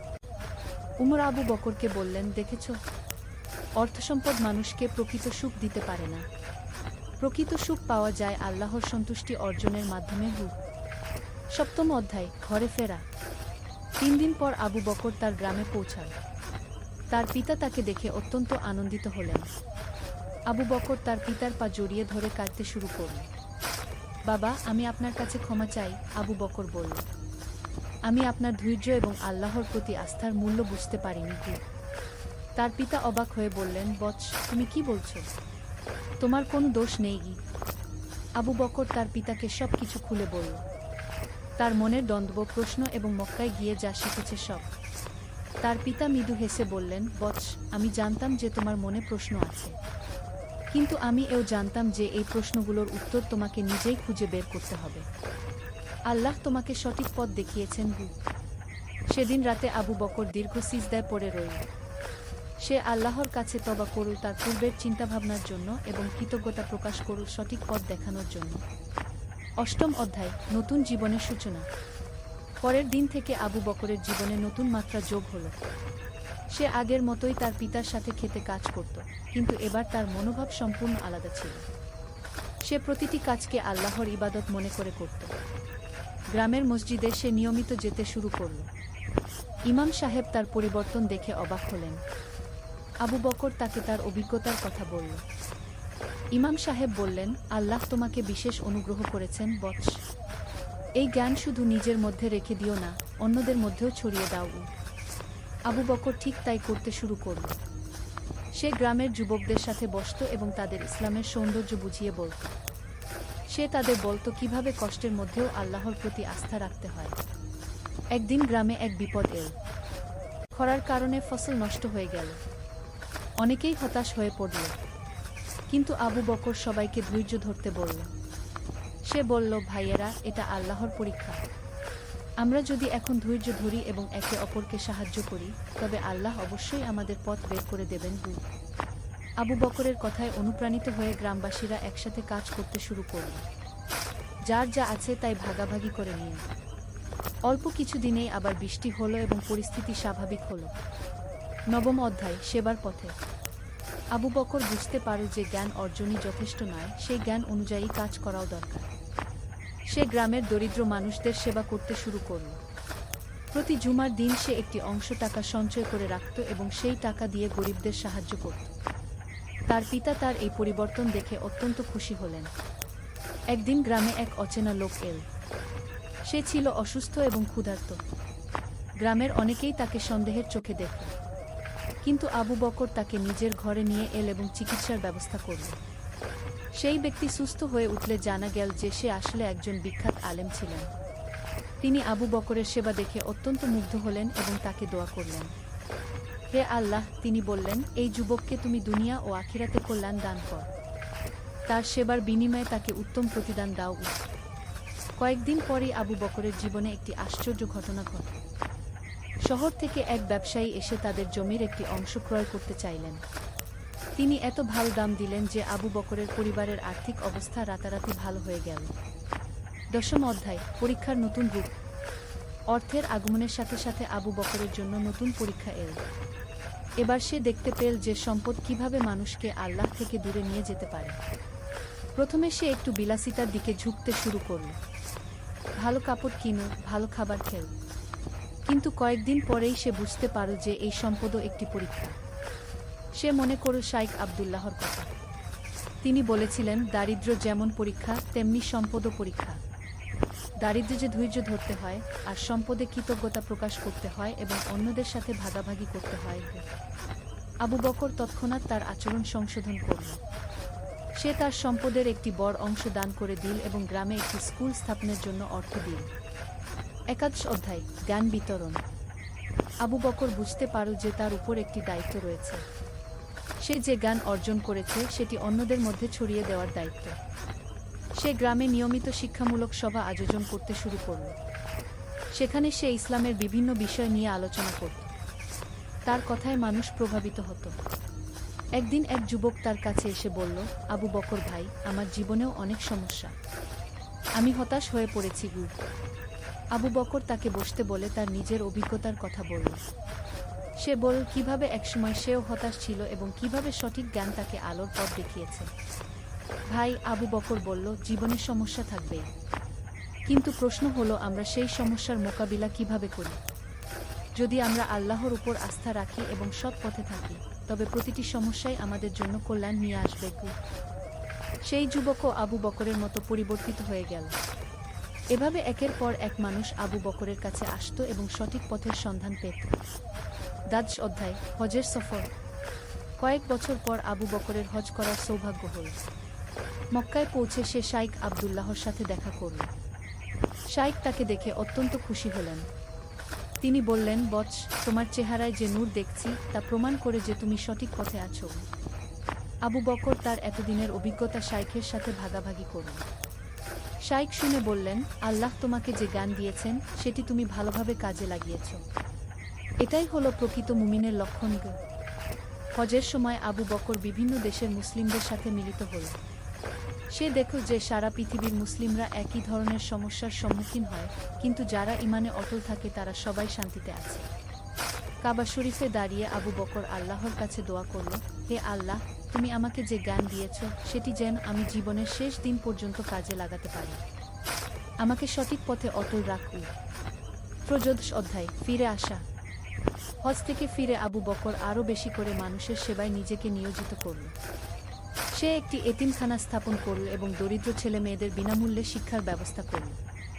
তার পিতা এখন বৃদ্ধ হয়ে গেছেন। আবু বকর তার সেবা করে অত্যন্ত আনন্দ পেত। একদিন তার পিতা তাকে বললেন, বৎস, আমি আল্লাহর কাছে কৃতজ্ঞ যে তিনি আমাকে তোমার মতো একটি সন্তান দিয়েছেন। আবু বকর বলল, বাবা, আপনিই তো আমার প্রথম শিক্ষক। আপনার ধৈর্য এবং আল্লাহর প্রতি আস্থা দেখেই আমি শিখেছি। কয়েক বছর পর তার পিতা ইন্তেকাল করলেন। মৃত্যুর আগে তিনি আবু বকরকে বললেন, বৎস, আমার জন্য দুঃখ করো না। আমি আমার রবের কাছে যাচ্ছি। তুমি যে পথে আছো সেই পথেই থেকো। চতুর্দশ অধ্যায়, জীবনের সন্ধ্যা। আবু বকর এখন একজন প্রবীণ মানুষ। তার চুল সাদা হয়ে গেছে, কিন্তু তার চেহারায় এখনও সেই শান্তির আলো রয়েছে। তার স্থাপিত স্কুল থেকে অনেক শিক্ষিত যুবক বের হয়েছে যারা সমাজে ভালো কাজ করছে। একদিন তার কাছে এক যুবক এল। সে বলল, চাচা, আমি আপনার জীবনের গল্প শুনেছি। আমিও জানতে চাই কিভাবে জীবনে শান্তি পাওয়া যায়। আবু বকর হেসে বলল, বৎস, এটা খুবই সহজ। তুমি আল্লাহর উপর আস্থা রাখ, কষ্টের সময় ধৈর্য ধর, সুখের সময় কৃতজ্ঞতা প্রকাশ কর এবং অন্যদের সেবা কর। এই চারটি জিনিস যদি তুমি মেনে চল, তবে তোমার জীবনে শান্তি আসবেই। কিন্তু চাচা, যুবকটি বলল, এগুলো তো খুব সাধারণ কথা। আবু বকর বলল, হ্যাঁ, এগুলো সাধারণ কথা, কিন্তু এগুলো পালন করাটাই হলো আসল চ্যালেঞ্জ। আমিও একসময় ভাবতাম যে জীবন জটিল, কিন্তু পরে বুঝতে পেরেছি যে জীবন আসলে অত্যন্ত সহজ যদি আমরা সঠিক দৃষ্টিভঙ্গি রাখি। উপসংহার, চিরন্তন শিক্ষা। আবু বকরের জীবনের গল্প থেকে আমরা কয়েকটি চিরন্তন শিক্ষা পাই। প্রথমত, জীবনে আসা প্রতিটি কষ্টই আল্লাহের পক্ষ থেকে একটি পরীক্ষা। এই পরীক্ষার উদ্দেশ্য আমাদের ধ্বংস করা নয়, বরং আমাদের আত্মাকে পরিশুদ্ধ করা। দ্বিতীয়ত, আমরা যা দেখি তা সবসময় সম্পূর্ণ সত্য নয়। আল্লাহর হিকমত অসীম এবং তিনি অতীত, বর্তমান ও ভবিষ্যৎ সব দেখেন। তৃতীয়ত, প্রকৃত সুখ অর্থসম্পদে নয়, বরং আল্লাহর সন্তুষ্টি অর্জনে। যিনি আল্লাহর প্রতি সন্তুষ্ট, আল্লাহ তার প্রতি সন্তুষ্ট। চতুর্থত, জ্ঞান অর্জন করে সেটি নিজের মধ্যে লুকিয়ে রাখলে চলবে না। সেই জ্ঞান অন্যদের মধ্যে ছড়িয়ে দিতে হবে। পঞ্চমত, দারিদ্র্য এবং সম্পদ উভয়ই পরীক্ষা। দারিদ্র্যে যে ধৈর্য ধরতে হবে, সম্পদে কৃতজ্ঞতা প্রকাশ করতে হবে। আবু বকরের গল্প আমাদের শেখায় যে জীবনের প্রতিটি মুহূর্তই আল্লাহর একটি নিদর্শন। আমরা যদি সঠিক দৃষ্টিভঙ্গি নিয়ে জীবনকে দেখি, তবে প্রতিটি কষ্টের মধ্যেই একটি রহমত খুঁজে পাব। শেষ কথা হলো, জীবন হলো একটি সাময়িক পরীক্ষা। এই পরীক্ষায় উত্তীর্ণ হওয়ার জন্য আমাদের দরকার ঈমান, ধৈর্য, কৃতজ্ঞতা এবং মানুষের সেবা। যিনি এই 4টি গুণ অর্জন করতে পারেন, তিনিই প্রকৃত সফল ব্যক্তি। আল্লাহ আমাদের সবাইকে সঠিক পথে চলার তৌফিক দান করুন। আমিন। রাব্বানা আতিনা ফি দুনিয়া হাসানাতান ওয়া ফিল আখিরাতি হাসানাতান ওয়া কিনা আযাবান নার। হে আমাদের রব, আমাদেরকে দুনিয়াতে কল্যাণ দান করুন এবং আখিরাতেও কল্যাণ দান করুন এবং আমাদেরকে জাহান্নামের আগুন থেকে রক্ষা করুন।